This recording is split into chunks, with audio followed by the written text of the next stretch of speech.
We just had confirmation from USDA last week in their monthly supply and demand estimates that they release of another picture of just how bad the situation in the nations of the former Soviet Union are for their wheat production for 2010. And they're having one of the worst droughts and heat events they've had in over 100 years, and certainly it's affecting many of their crop production areas. It's particularly hard hitting in the wheat markets, because we've seen over the last several years that the nations of the former Soviet Union have intensely planted more wheat. They've been improving their varieties, trying to capture more of the world market share in wheat production, and they've done exactly that.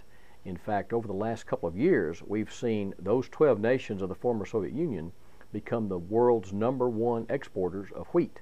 You know, for a long time, the United States, of course, held that position. And now we're seeing the greater amount of world wheat exports from those former Soviet bloc nations than from anywhere else in the world. So they are a larger contributor to the world wheat supplies. And certainly then a production problem that they have meeting their export commitments has created a lot of the volatility that we're seeing in the wheat prices currently. We knew their crop was in trouble. They've been dry since back into April and May. We've been monitoring that. The factor that really pushed these prices to another level was when the president of Russia announced that they would suspend the exports from that country. They were going to shut those off and cancel many of their forward contract commitments. And that created, of course, a much tighter supply situation. And the question is now, will those other Commonwealth states that tend to follow Russia's lead, the Ukraine, Kazakhstan, and some of those other still major wheat producers, but not quite to the degree that Russia is, will they follow suit? Will they also start canceling some of their export commitments? And so that's created a lot of uncertainty and a lot of volatility in the wheat prices.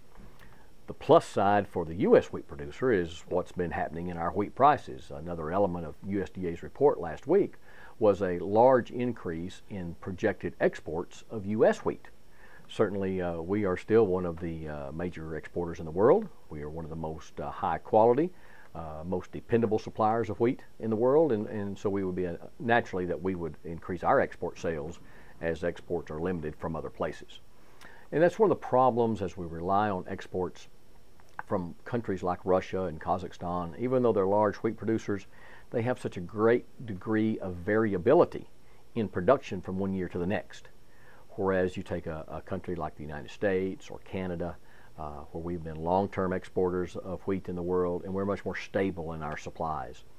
This situation does happen to hit at a good time in terms of the supplies of wheat that we have available for export. We were looking at carryover levels near 50%, in that we were basically going to have half of a year's production left over at the end of the marketing year that we weren't going to be able to sell, had no commitments for. And so now as our exports are increasing, we do have a plentiful and adequate supply to meet those kinds of concerns. So in terms of a short-term situation, the world's wheat supplies are more than adequate to meet projections for demand at this time.